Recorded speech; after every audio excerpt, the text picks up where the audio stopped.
മുഖ്യമന്ത്രിക്കെതിരെ governor അപകീർത്തി case കൊടുക്കുന്നു. മുൻപ് ഒരിടത്തു നിന്നും കേട്ടുകേൾവിയില്ലാത്ത വാർത്ത. പശ്ചിമ ബംഗാൾ മുഖ്യമന്ത്രി മമതാ ബാനർജിക്കെതിരെ ഗവർണർ CV ആനന്ദബോസ് ഹൈക്കോടതിയിൽ നൽകിയ പരാതി ഗവർണർ സർക്കാർ പോരിനെ മറ്റൊരു തലത്തിലേക്ക് എത്തിച്ചിരിക്കുകയാണ്.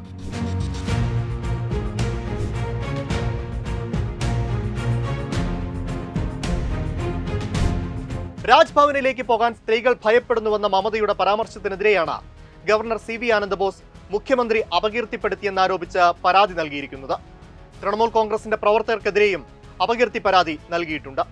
മെയ് 2-നാണ് ഗവർണറിൽ നിന്ന് മോശം പെരുമാറ്റമുണ്ടായെന്ന് ചൂണ്ടിക്കാട്ടി രാജ്ഭവനിലെ ഒരു കരാർ ജീവനക്കാരി പരാതിയുമായി രംഗത്തെത്തിയത്. ബംഗാൾ പോലീസ് പരാതിയിൽ കേസെടുത്ത് അന്വേഷണം നടത്തുന്നുണ്ട്. ഇതിനുശേഷം കൂടുതൽ സ്ത്രീകൾ തന്നോട് ആശങ്ക അറിയിച്ചെന്നും സെക്രട്ടേറിയറ്റിൽ നടന്ന യോഗത്തിൽ മമത പറഞ്ഞു.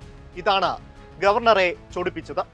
രാജ്ഭവനിലെ സംസ്ഥാന പോലീസിന്റെ സാന്നിധ്യം തന്റെ സുരക്ഷയിൽ ആശങ്കയുണ്ടാക്കുന്നുണ്ടെന്ന് ചൂണ്ടിക്കാട്ടി പോലീസ് ഒഴിഞ്ഞു പോകണമെന്ന് ആനന്ദബോസ് ആവശ്യപ്പെട്ടത് ഒരാഴ്ച മുൻപാണ്. ഇതിനിടെയാണ് ഉപതെരഞ്ഞെടുപ്പിൽ വിജയിച്ച 2 തൃണമൂൽ MLA-മാരുടെ സത്യപ്രതിജ്ഞയുമായി ബന്ധപ്പെട്ട വിവാദങ്ങൾ ഉണ്ടാകുന്നത്. സായന്തിക ബാനർജി, റായത്ത് ഹുസൈൻ സർക്കാർ എന്നിവരോട് സത്യപ്രതിജ്ഞ ചെയ്യാൻ രാജ്ഭവനിലേക്ക് എത്തണമെന്ന് ഗവർണർ ആവശ്യപ്പെട്ടു. ഉപതെരഞ്ഞെടുപ്പുകളിൽ ജയിക്കുന്നവരുടെ സത്യപ്രതിജ്ഞ നടത്താൻ ഗവർണർ സ്പീക്കറെയോ ഡെപ്യൂട്ടി സ്പീക്കറെയോ ചുമതലപ്പെടുത്തുകയാണ് പതിവെന്നും രാജ്ഭവനിലേക്ക് വിളിച്ചു വരുത്തുന്ന നടപടി ഭരണഘടനാ വിരുദ്ധമാണെന്നും തൃണമൂൽ ആരോപിച്ചു. സത്യപ്രതിജ്ഞ നടത്താൻ നിയമസഭയിലേക്ക് സ്പീക്കർ പലവട്ടം ക്ഷണിച്ചിട്ടും ഗവർണർ നിരസിച്ചു. സത്യപ്രതിജ്ഞ നടക്കണമെങ്കിൽ MLA-മാർ രാജ്ഭവനിൽ എത്തണമെന്നാണ് ഗവർണറുടെ പിടിവാശി. എന്നാൽ തങ്ങളുടെ MLA-മാർ, പ്രത്യേകിച്ച് വനിതകൾ, രാജ്ഭവനിലേക്ക് പോകാൻ താല്പര്യപ്പെടുന്നില്ലെന്നും തൃണമൂൽ നേതാക്കൾ പറയുന്നു. രാജ്ഭവനിലേക്ക് അയക്കാൻ കുടുംബാംഗങ്ങൾ പോലും അനുവദിക്കുന്നില്ലെന്നാണ് MLA-മാരിൽ ഒരാളായ സായന്തിക ബാനർജി തന്നെ പറയുന്നത്. രാജ്ഭവനിൽ തന്റെ സുരക്ഷയ്ക്കുള്ള ചുമതല ആരേറ്റെടുക്കുമെന്നും അവർ ചോദിക്കുന്നു. ചുമതല നിർവഹിക്കാൻ ഗവർണർ തടസ്സം നിൽക്കുന്നുവെന്ന് കാട്ടി പ്രസിഡന്റിനെ കാണാൻ ഒരുങ്ങുകയാണ് പുതിയ MLA-മാർ. ഗവർണർക്കെതിരെ നിയമസഭയിലെ അംബേദ്കർ പ്രതിമയ്ക്ക് മുന്നിൽ പ്രതിഷേധ ധർണ നടത്തുകയും ചെയ്തു ഇരുവരും. BJP രാജ്യത്ത് അധികാരത്തിലെത്തിയതിനു ശേഷം പ്രതിപക്ഷ പാർട്ടികൾ ഭരിക്കുന്ന സംസ്ഥാനങ്ങളിൽ ഗവർണർ സർക്കാർ പോര് പതിവ് കാഴ്ചയാണ്.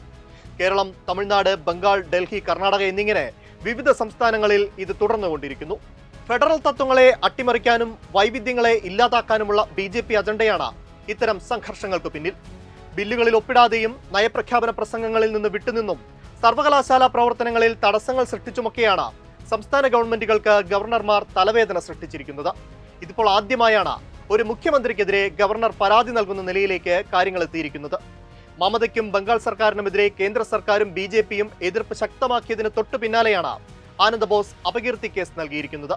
ബംഗാളിൽ താലിബാൻ മോഡൽ ഭരണമാണ് നിലനിൽക്കുന്നതെന്നായിരുന്നു BJP നിയോഗിച്ച വസ്തുതാന്വേഷണ കമ്മിറ്റിയുടെ ആരോപണം.